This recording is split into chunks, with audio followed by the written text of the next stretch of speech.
lost everything in a stagecoach crash.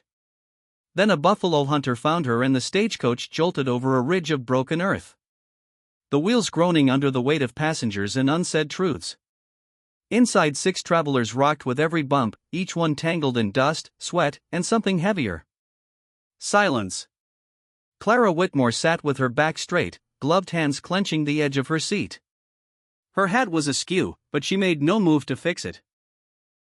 Across from her sat Judge Walter Grayson, her future husband by arrangement, a man nearly twice her age, with a silver beard and the stare of a man used to silence and submission. Between them was only air and expectation. "You will grow used to mountain air," the judge said. "It sharpens character." Clara kept her gaze fixed out the window. The prairie stretched endlessly, gold brushing up against blue sky.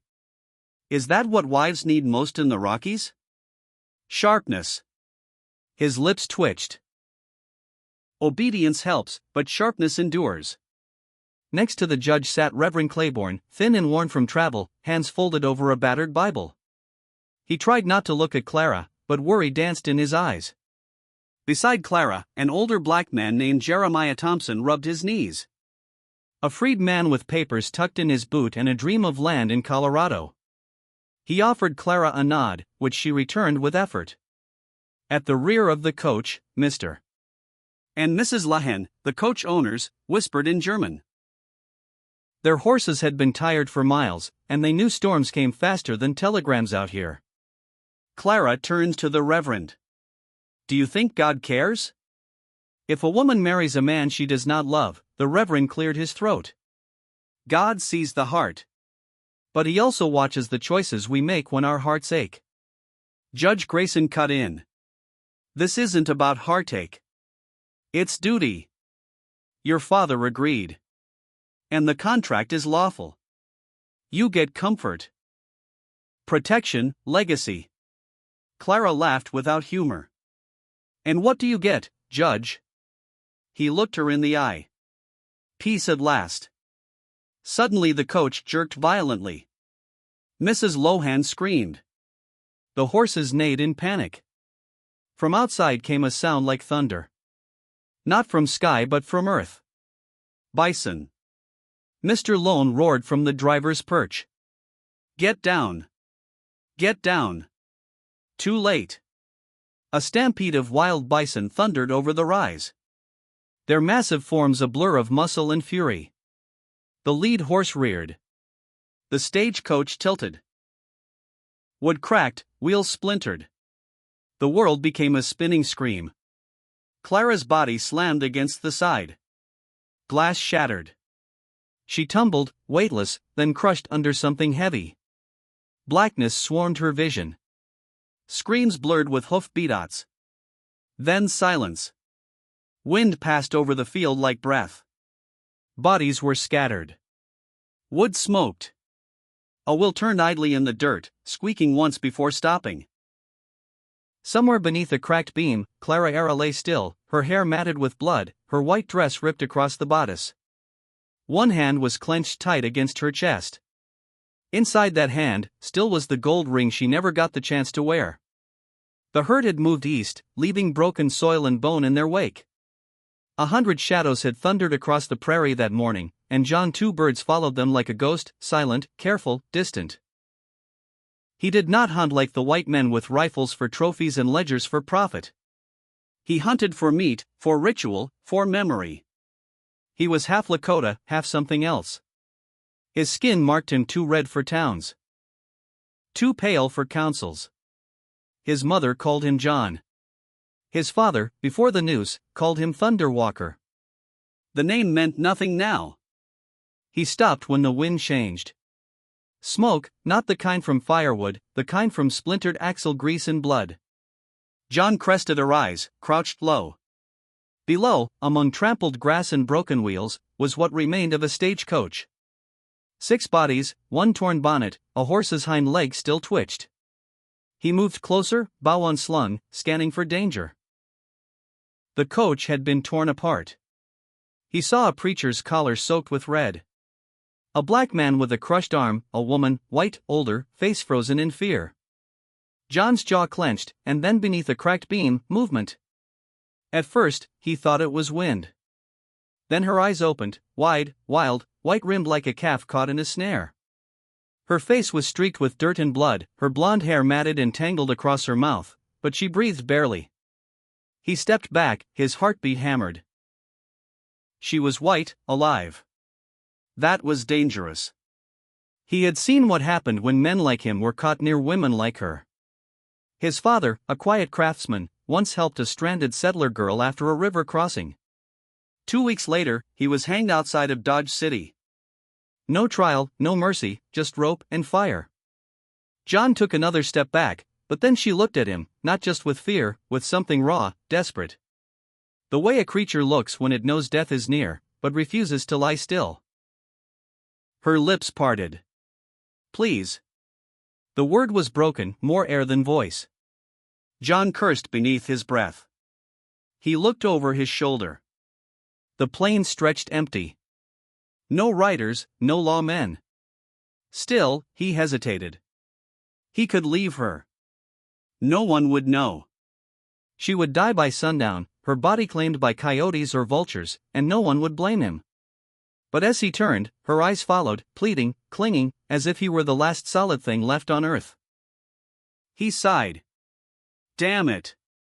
He pulled the beam aside slowly, carefully. She whimpered, but did not scream. Her body was light, too light, as he lifted her, draping her across his shoulders in a fireman's carry. Blood soaked into his deerskin vest. Her head lolled against his neck. He walked not to the main camp where the fire crackled and his few tools lay waiting. Not there. Someone might pass by, see her, and ask questions. No, he headed northwest to the old deer trap, a hollowed-out pit beneath a ledge once used for ambush hunting, now covered in woven grass and loose branches. He laid her down on the dry earth. She moaned softly, eyelids fluttering. John looked at her face. She was young, pretty, in a fragile porcelain sort of way, the kind of woman born to lace and tea, not blood and dust. Her dress was torn, exposing bruises blooming along her ribs. He pulled a canteen from his belt, tipped a few drops into her mouth. She choked, then drank. Her hand, barely conscious, gripped his wrist, then fell away. He stood. The wind carried birdsong now. Somewhere the herd was moving again. John reached into his satchel.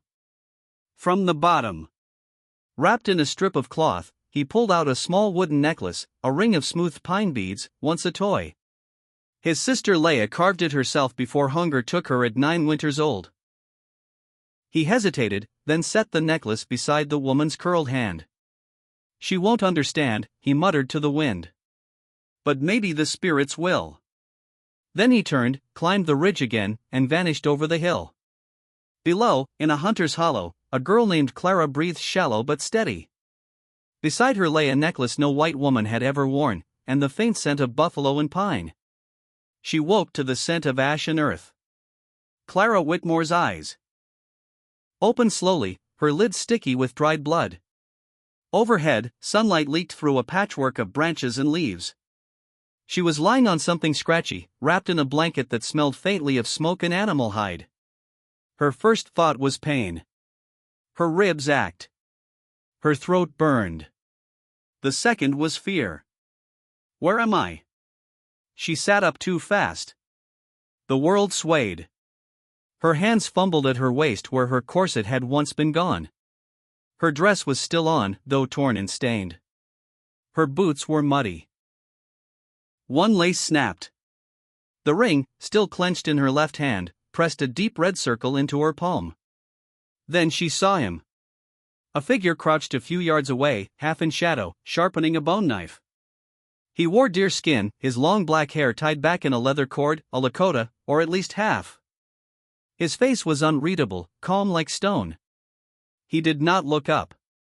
Her breath caught. Panic surged. She reached under her sleeve, fingers closing around a metal hairpin she'd hidden there since St. Louis. She gripped it tight. One step, two, she lunged, but before she could strike, he caught her wrist midair with alarming precision. No anger, no shout, just a firm grip, eyes locked to hers. She froze. His fingers were calloused, warm. He stared at her, not like a man claiming something, but like one studying a wounded hawk. Then he released her, turned away, and pointed to the ground.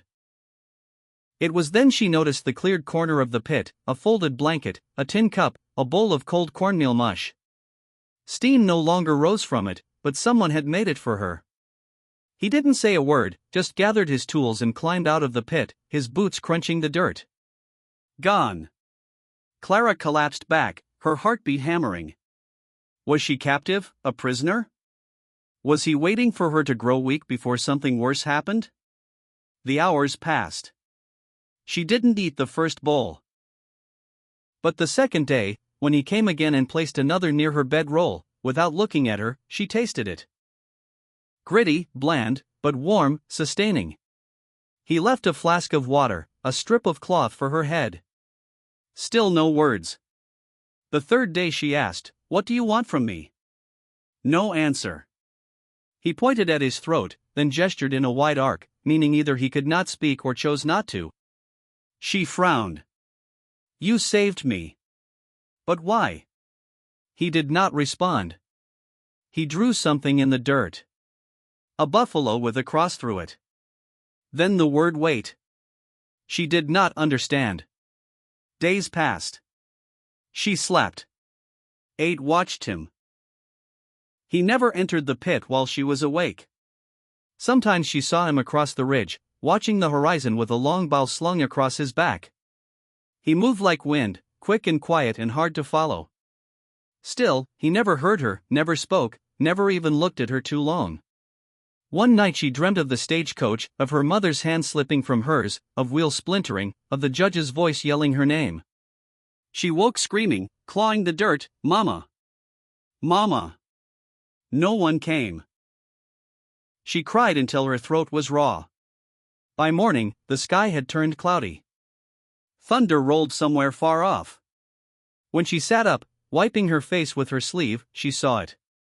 A makeshift canopy stretched over the hollow buffalo hide pinned with wooden stakes. It was crude but solid. Over the edge hung a tan strip of leather. On it in messy charcoal writing, "No more rain, I promise." She stared. He had not comforted her the night before. He had given no words, but this. Her hands trembled. She pressed the hide to her face. Somehow she knew this wasn't about pity. It was protection. It was the first promise she had been given in weeks that wasn't a lie. By the end of the second week, the earth stopped feeling like a grave. John returned one morning with a nod, then pointed at the edge of the trap, gesturing upward. Clara hesitated. Her limbs were stiff from days spent curled in a hollow, but she pulled herself up, fingers trembling against the woven slope. The light stung her eyes, but the breeze felt like mercy. He said nothing, just handed her a strip of dried meat and walked ahead, expecting her to follow. She did. The camp was modest. 3 lintos made of hide and bone, a low burning fire, a half-buried pit for smoking meat. A small corral held 2 ponies. There was no flag, no fence, no cross, just open land and the weight of unspoken histories. John showed her the perimeter with a wave of his hand. "Beyond this line," he mimed, "no further." She nodded, her mouth dry. She had no desire to run. Not anymore. That afternoon, while wandering the edge of the hills, Clara saw something that rooted her in place. A field not of flowers or crops, of skulls. Dozens of bison skulls arranged in silent rows, each one facing east toward the rising sun. Their hollow eye sockets stared through time. Bone bleached to ivory. Some still bore scorch marks. John approached quietly behind her. She turned. "Why?" He didn't answer at first, just walked to the first row, knelt, and touched a cracked forehead with 2 fingers. Then softly, as if afraid the wind would steal the words. "They go first, we follow." She didn't ask who they were, bison or people. In that moment, it didn't matter. She knelt beside him, tracing the ridges of the skull. It felt reverent, not grotesque. They're not trophies, she asked. He shook his head. Family? She didn't laugh, didn't flinch. Back at camp, Clara began to move more freely. She watched how he prepared his meals, how he boiled roots with strips of meat, crushed berries with ash for salve. She mimicked quietly, tried her hand at stitching a torn blanket, repaired one of the cord ropes, using twisted hide fibers and what little lace remained from her dress hem. He watched, not with approval, not with disapproval, just watched. She began asking questions. Do you have a family? Silence. Where did you learn to cook like that? Nothing. But then sometimes he would answer without voice. He drew a stick in the dirt. One long line, then a smaller one beside it. Two figures, a child and a taller figure. He tapped the smaller one, then drew a buffalo beside it, and crossed it out. Gone. That night she cried quietly into her blanket, not for herself, but for the little sister he no longer spoke of. A few mornings later, Clara left early and returned to the site of the crash. The wreckage remained. Broken wheels, scattered cloth, buzzards had come and gone. The sun had bleached the bones of the horses. Of the passengers, only one body remained mostly intact. Jeremiah Thompson, the freedman, who had smiled kindly at her just hours before it all ended. She looked around. No one followed her. She dug with her hands, scraping through dirt and grass until she carved out a shallow grave. Her fingernails split, her palms blistered. She laid him to rest without a prayer because she didn't know the words, but she placed a piece of her torn bodice across his chest like a shroud.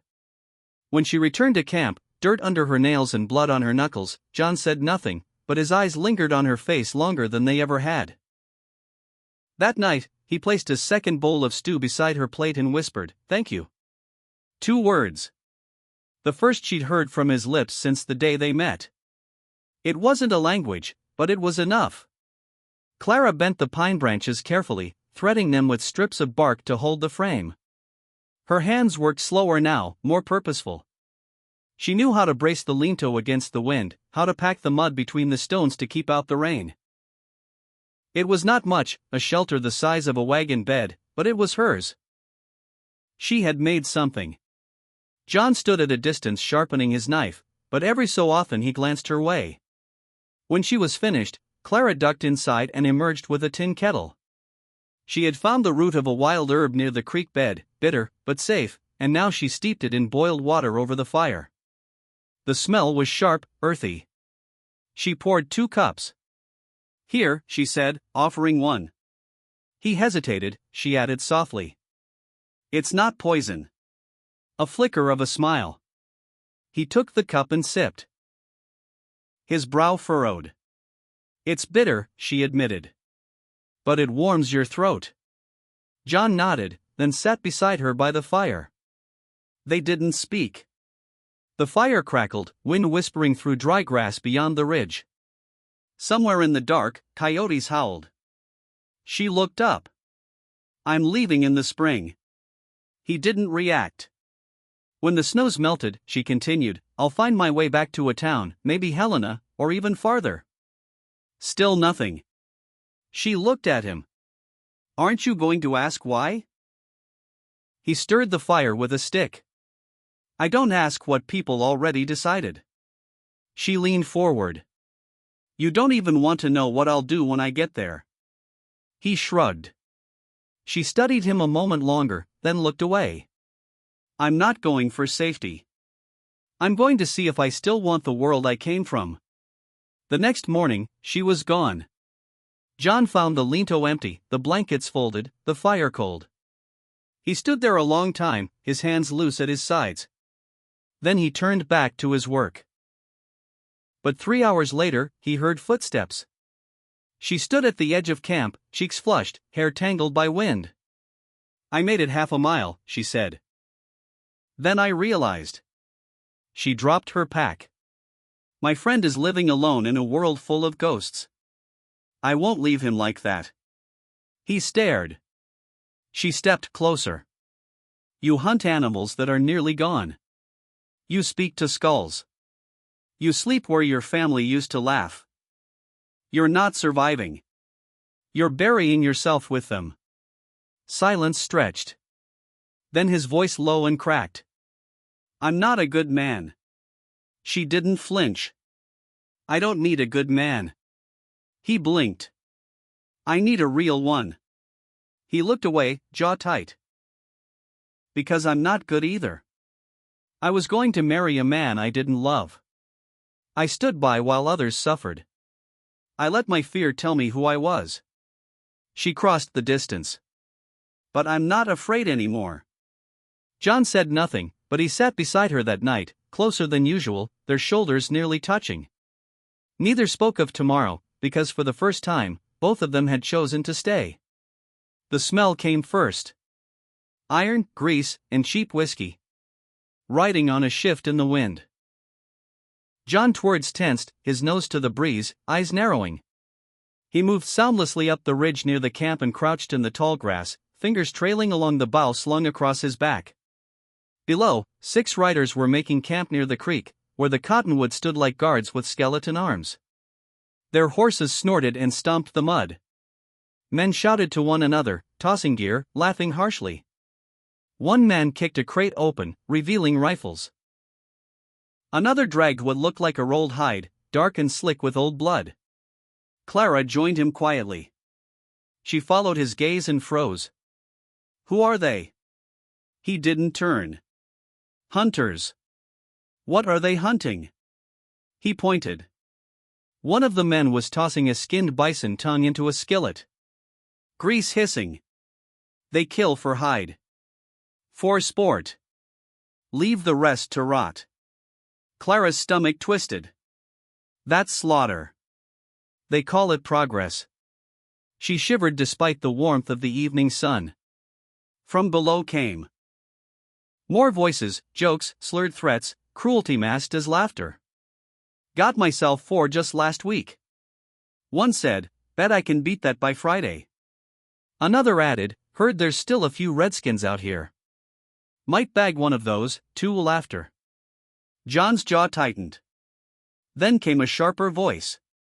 Someone swore they saw a blonde girl this way last month. Fancy clothes, limping. If she's still breathing, I'll find her. Silence fell between Clara and John. They can't know I'm here, she whispered.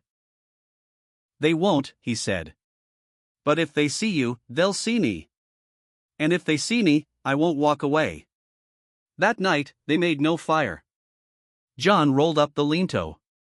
Clara packed what little food they had. When the moon rose low and wide as a silver bowl, they rode out together, one horse between them, heading into the high plains.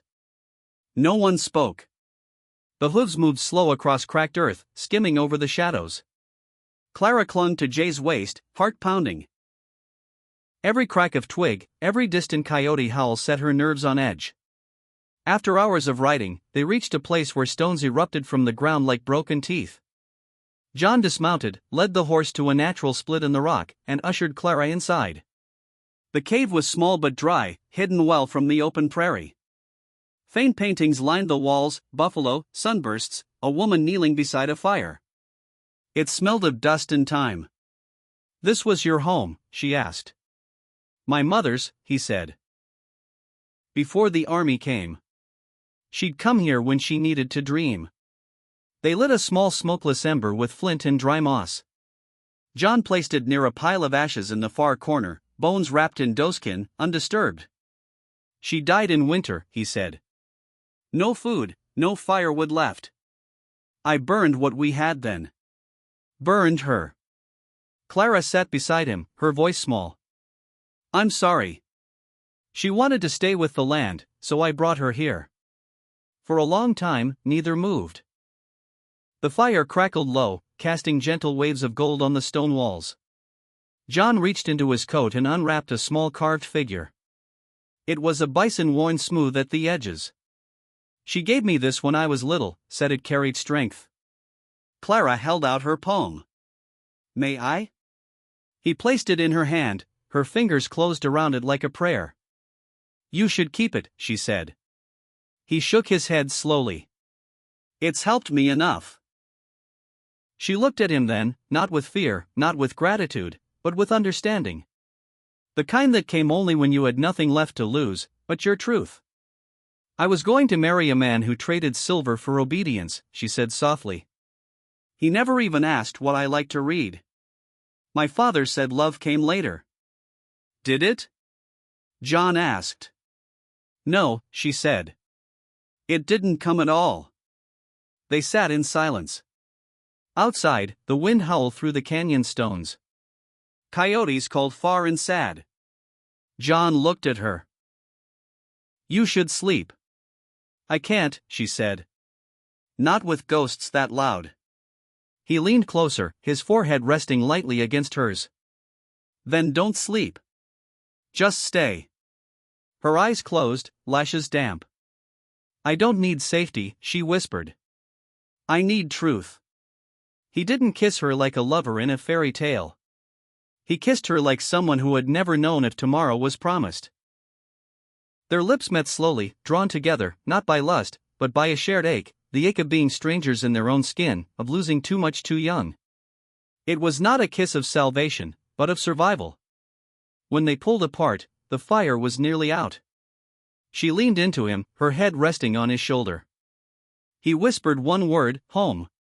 And this time, she believed it. Morning came heavy and uncertain. The cave lay behind them like a dream beginning to fade.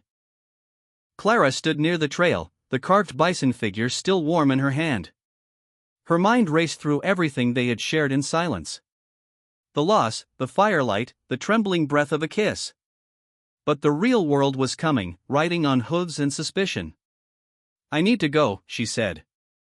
John didn't look up from where he was tying the saddle straps. Go where? To the patrol. The fort near Smoky Hill. If they find us first, they'll hang you. But if I go now on my own, I can explain. Clear your name. Show them I'm not being held. John stopped. You think they'll believe you? A white girl with a wild story. And a man like me waiting in the woods. They'll listen, she said. They have to. He stood, jaw clenched. They don't have to do anything. I can't stay hidden forever, she whispered. We're already ghosts. His eyes searched hers. You might not come back, she nodded. But if I don't try, neither of us will be free. John gave her his canteen, wrapped a bundle of dried meat, and gave her the medicine pouch. If they touch you, fight. She smiled faintly. I'd rather speak first. By dusk, Clara reached the outer edge of the patrol fort. A crude wooden outpost manned by 5 men and a lean-faced commander in a blue coat with a saber at his hip. His name was Captain Eddings. She had seen men like him before, rigid, rule-bound, but human. She raised her hands as she approached. My name is Clara Whitmore. I was on the stagecoach that crashed west of Cedar Bluff. I survived. Murmurs rippled through the men. You're the judge's bride, the captain said. I was, she said, but that man is dead. And who helped you survive out there? Clara hesitated. A hunter? A man? He found me and kept me alive. The captain's eyes narrowed. Indian, she nodded. The mood shifted instantly. Rifles bristled. He didn't take me. He saved me, she said.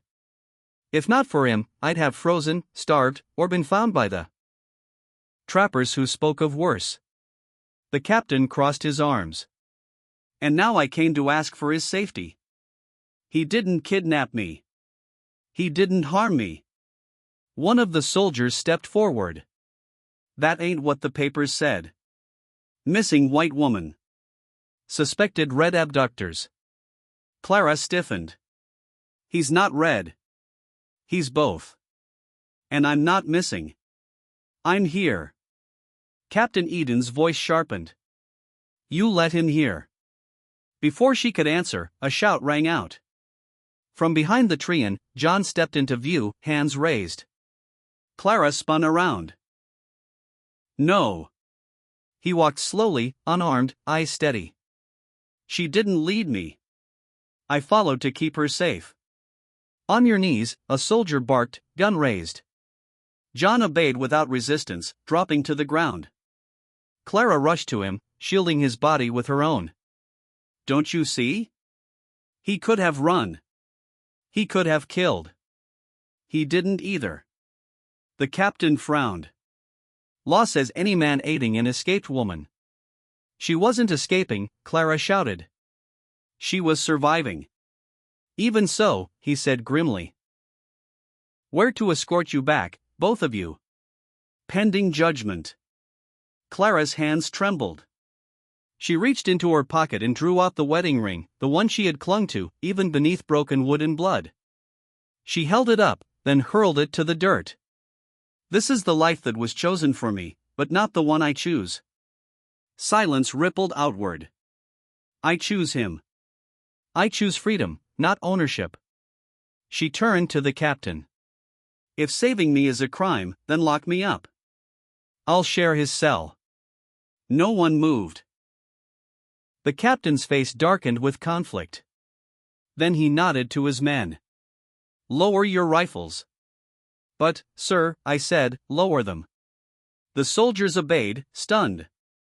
The captain turned to Clara. You're not a prisoner anymore. Neither of you. But you will not leave Kansas territory. Stay west of the Smoky River and keep out of towns. Clara's breath caught. That's it. That's mercy, he said. Use it well. Clara helped John to his feet. Their eyes met, and without a word, they turned and walked back toward the hills. Behind them, the ring lay in the dirt, untouched. Ahead, the land waited, open, raw, untamed, but theirs. A month later, the wind smelled different, less of ash, more of flower and woods. It no longer carried the sting of death or the memory of fire. It smelled like beginnings, like hope. Clara knelt beneath the half-finished awning of a squat wooden shack nestled at the edge of the prairie. Her hands were white with flour, nails rimmed in dough, apron smeared with wild berry juice and grease from the morning stew. Smoke curled from a small chimney above, fed by dry buffalo chips, pine kindling, and patience. Behind her, the oven, built stone by stone from riverbed rocks, breathed heat like a living heart. It was not much. A single room with a dirt floor. A wooden table he made from scrap planks. A cloth-draped shelf lined with loaves wrapped in stitched leather or corn husk. A battered tin kettle rested near the fire. A crate of dried flowers set by the window, but it was hers. She had etched the words on a slate board herself, fingers trembling from both pride and disbelief. Clara's bakery below that in chalk faded from wind and sun. If you've ever been hungry, you have a right to live. Her first customer was a boy no older than 7. Barefoot, nose running, his shirt 2 sizes too large, and sleeves knotted at the wrists. He carried nothing but a sharp piece of flint, and the nervous hope of children who have learned that nothing in this world is truly free. Clara handed him a warm loaf, still steaming. She didn't ask his name. He didn't offer one. He just stared, eyes wide, hands trembling, as if expecting the bread to be snatched away. Then, when she nodded gently, he clutched it tight to his chest and ran, his small feet kicking up dust. She watched him go, a lump rising in her throat.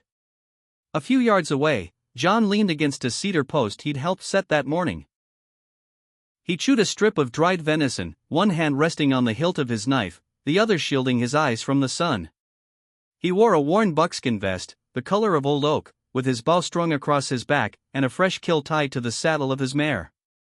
His eyes were quiet, watching, soft in a way the world rarely allowed him. They had made a quiet life on the far side of trouble. Every morning he would ride beyond the hills, tracing the herds like a shadow, moving with them, protecting them when he could. He rarely fired a shot now. It was enough just to watch. Clara, meanwhile, baked with what the land gave her. Flour from native grasses, roots, and berries. Wild honey gathered from hollow trees. Recipes passed to her through John's memory of his mother. A legacy told through heat and salt. In the evenings, they sat side by side beneath the stars, not needing to speak. The silence between them no longer meant fear or distance. It was peace. On this day, Clara stepped out from behind the counter, brushing flour from her fingers. Her boots crunched softly against the earth as she walked toward the edge of the field. The sun was low, slicing the land with gold. Light danced off the tall grass in waves. From the far ridge came the sound, deep, steady, ancient. A herd of bison emerged from the horizon, their bodies massive and slow-moving. Hooves pounding the ground like a thunder forgotten by man. Dust rose around them, red and rich, not with blood, but with memory, with sacredness, with breath.